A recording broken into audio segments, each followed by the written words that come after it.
Hello friends, कैसे हो आप। मैं काउंसलर अमिता अस्थाना आज आपके सामने नए टॉपिक पे बात करने आई हूँ। और आज का हमारा टॉपिक है कि बुज़ुर्ग का हमारे जीवन में क्या महत्व है।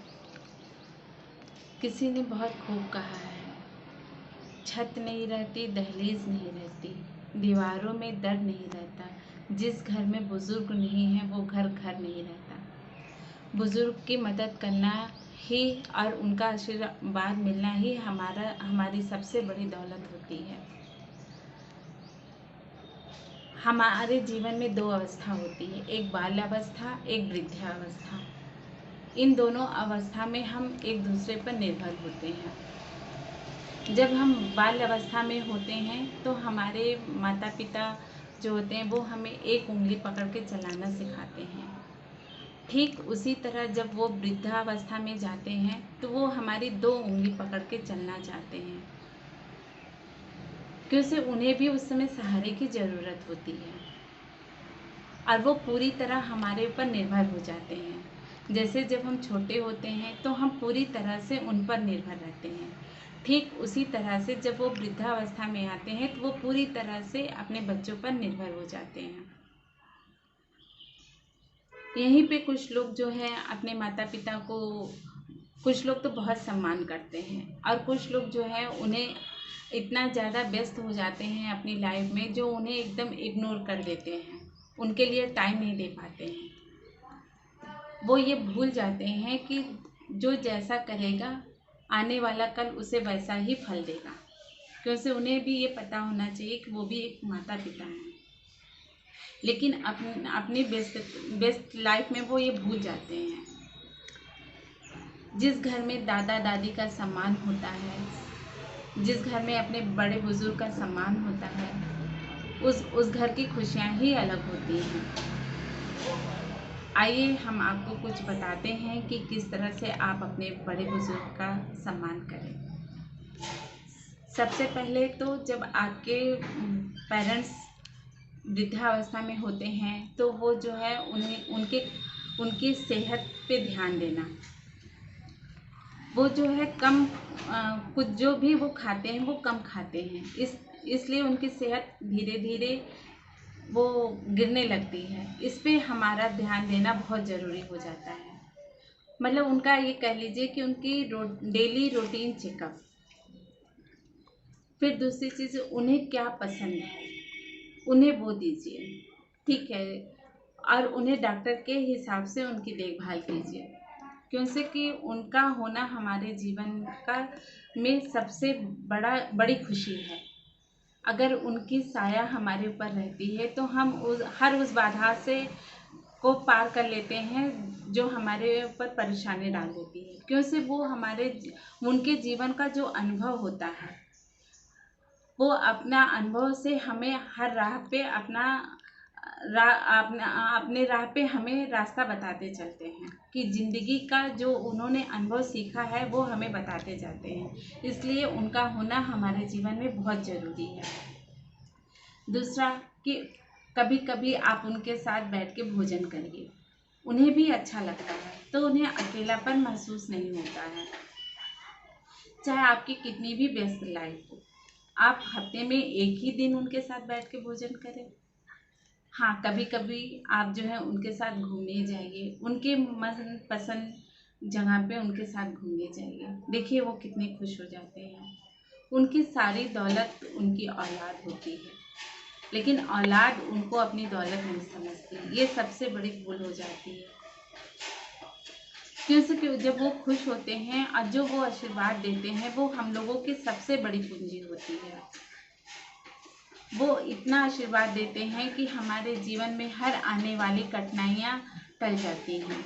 अगर हम बीमार होते हैं तो रात भर नहीं सोते हैं, लेकिन यहीं पे अगर वो बीमार होते हैं तो सब कुछ हम लोग डॉक्टर के ऊपर छोड़ देते हैं, जो गलत है। हमें भी उनकी उसी तरह देखभाल करनी चाहिए जिस तरह से वो हमारी देखभाल करते हैं। और कभी कभी उन दोस्तों से मिलवाना चाहिए जिनसे मिलके उन्हें वो बहुत खुश हो जाते हैं। देखिए वो आपको अपने दिल से दुआ देंगे।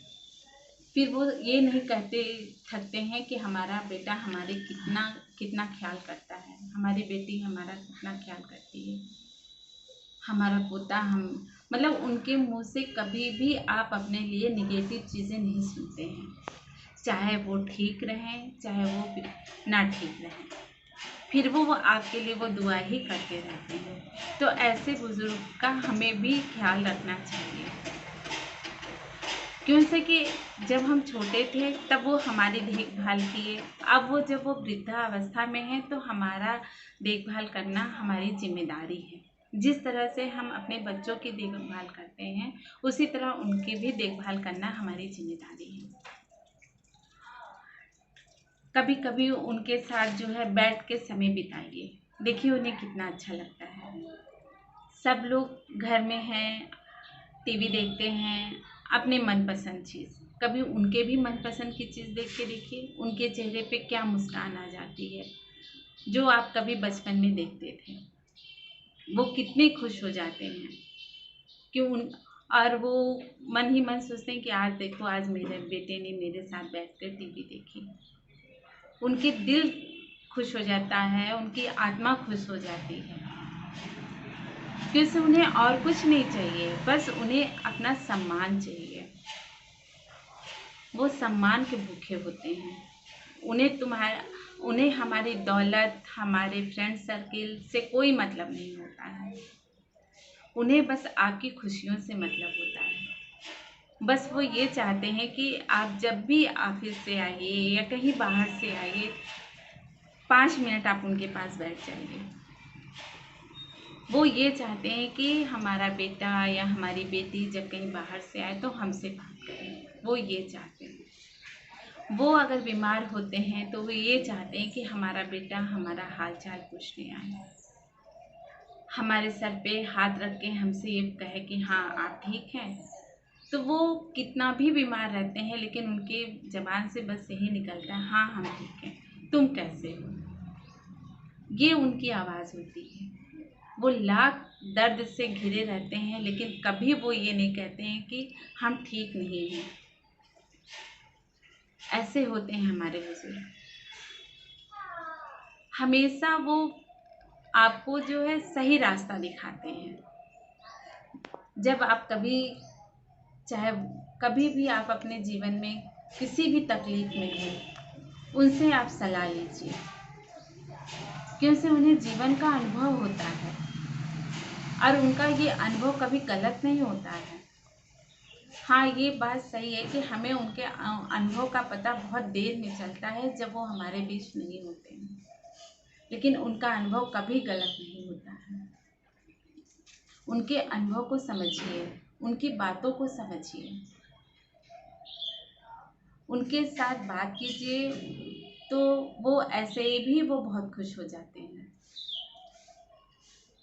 और कभी कभी उन्हें अगर आपके पास टाइम हो तो उन्हें तीर्थ स्थल पर भी ले जाइए, क्योंकि वो तीर्थ स्थल पे जाके, किसी मंदिर में जाकर, किसी गुरुद्वारे में जाके वो जब जाते हैं तो सोचते हैं कि हमें सब कुछ मिल गया, भगवान अब मुझे कुछ नहीं चाहिए। वो क्यों ऐसा कहते हैं? वो इसलिए ऐसा कहते हैं कि वो आपके साथ जाते हैं। उनका ये मानना है कि जिसका बेटा या बेटी उनको तीर्थ करा दे, उनके लिए सबसे बड़ी पूंजी है।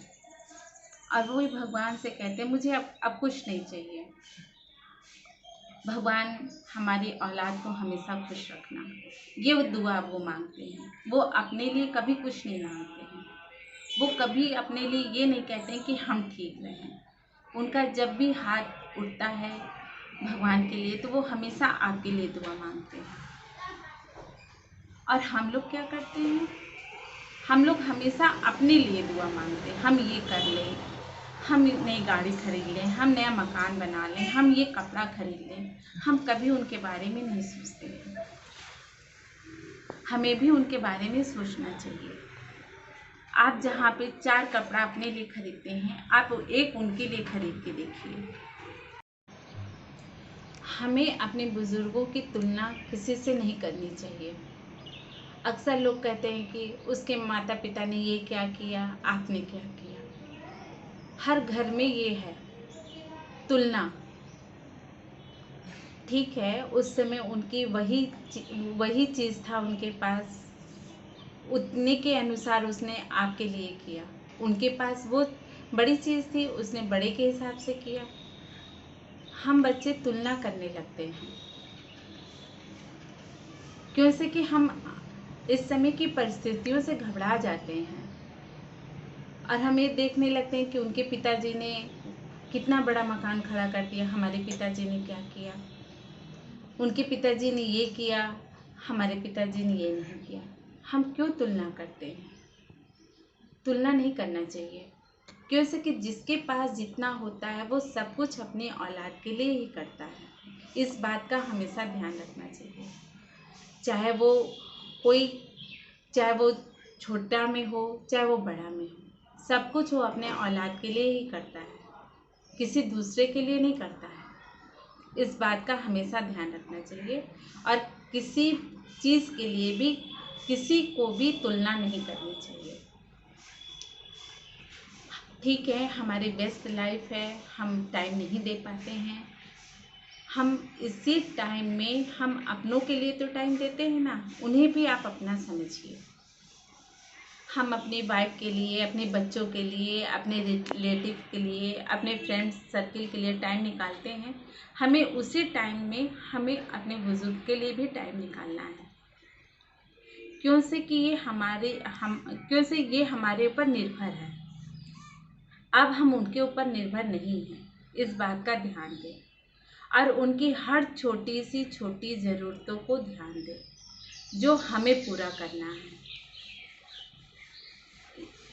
और हमें सम्मान देना है उन्हें। जब हम सम्मान करेंगे तो हमारे बच्चे भी उनका सम्मान करेंगे, हमारे दोस्त भी उनका सम्मान करेंगे, हमारी पत्नियां भी उनका सम्मान करेंगी, हमारे घर वाले भी उनका सम्मान करेंगे जब हम सम्मान करेंगे। इस बात का भी हमें ध्यान देना है।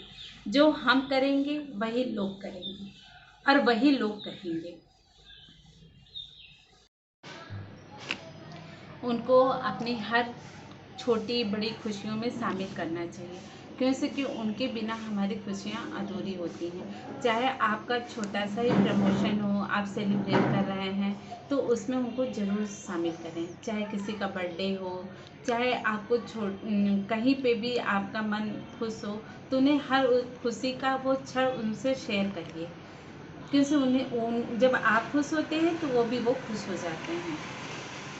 और उनको हर बात में टोकना नहीं चाहिए, क्यों से कि वो जब वृद्धावस्था में होते हैं तो वो सोचने ज़्यादा लगते हैं।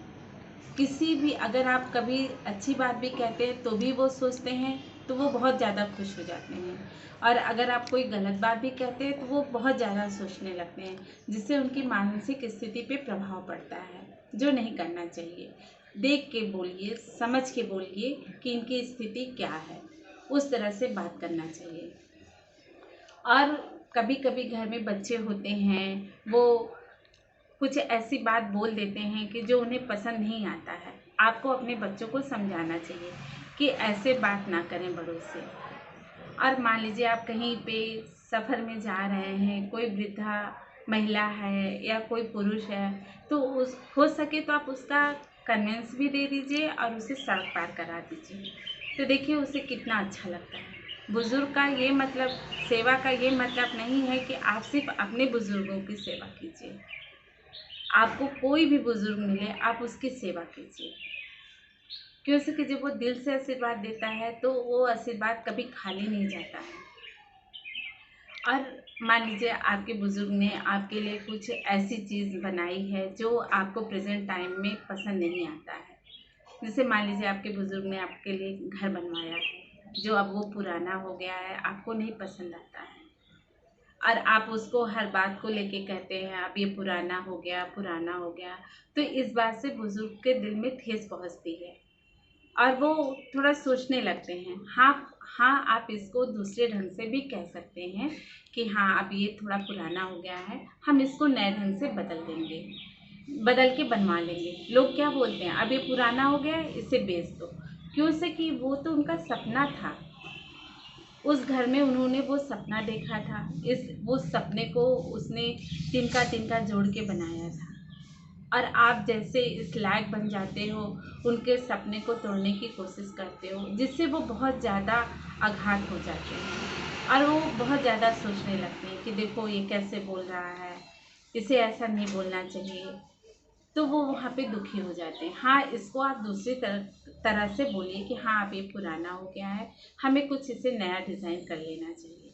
तो उस बात को वो भी खुश हो जाते हैं, कहते हैं हाँ चलो ठीक है, तुम बोल रहे हो तो सही बोल रहे हो। फिर उनके उन्होंने जो भी चीज़ बनाई है आपके लिए, चाहे वो जो भी चीज़ रखें, उसका सम्मान कीजिए, क्यों से वो उनकी पसंद है। उस समय पसंद थी जब वो मतलब यंग थे। आपकी पसंद चेंज हो सकती है, तो उनकी पसंद को नकारिए नहीं, सम्मान कीजिए। बहुत से बुजुर्ग इस प्रॉब्लम में बहुत ज़्यादा दुखी हो जाते हैं कि अब हमारी पसंद के तो बच्चों को कोई चीज़ पसंद ही नहीं आती है। ये बहुत ज़्यादा इस बात को लेके दुखी हो जाते हैं। आप मान लीजिए साल भर में हर फेस्टिवल पे आप अपने पसंद का कपड़ा पहनते हैं, एक फेस्टिवल पे आप उनके पसंद का पहन के देखिए, उनको अपने साथ बाजार ले जाइए, उनकी पसंद का आप खरीद के देखिए वो कितने खुश हो जाते हैं। उनको ये लगेगा कि आज भी मेरे बच्चों को हमारा ध्यान है, हमारी पसंद को पसंद करते हैं। उनकी उम्र दुगनी हो जाती है। इसलिए हमेशा अपने बुज़ुर्ग का सम्मान कीजिए, उनकी हर छोटी छोटी बातों का ध्यान दीजिए। किस बात से अगर वो नाराज़ हो जाते हैं किसी बात को लेकर के, क्योंकि जब आदमी बुज़ुर्ग होता है तो उसे गुस्सा भी बहुत जल्दी जल्दी आता है, हर बात पे वो चिड़चिड़े हो जाते हैं। वहाँ पे आपको उनको संभालना है। आप ऐसी बात ना बोलिए कि उन्हें गुस्सा आ जाए। हाँ, प्यार से बैठ के उनको ये बात समझा दीजिए। कभी आप अपने माता पिता को अपने गले भी लगा लिया करिए, क्योंकि उन्हें अच्छा लगता है आपसे गले लग करके। जैसे आप जब छोटे होते थे तो वो आप कभी भी खेल के आते थे तो अपने माँ के गले लग जाते थे, तो आपको कितना स्नेह मिलता था, कितना अच्छा लगता था। आप यही सोच के अपनी माँ को कभी गले लगा लिया करिए, अपने पिताजी को गले लगाइए, अपने दादी को गले लगाइए, देखिए वो कितने खुश हो जाते हैं। उनके चेहरे की चमक ही दुगनी हो जाएगी। ऐसा करने से आप भी प्रसन्न रहेंगे और वो भी प्रसन्न रहेंगे। दोस्तों, अगर आपको ये मेरा वीडियो अच्छा लगे तो इसे लाइक शेयर करना ना भूलिए, प्लीज़ सब्सक्राइब करना ना भूलिए। थैंक्स।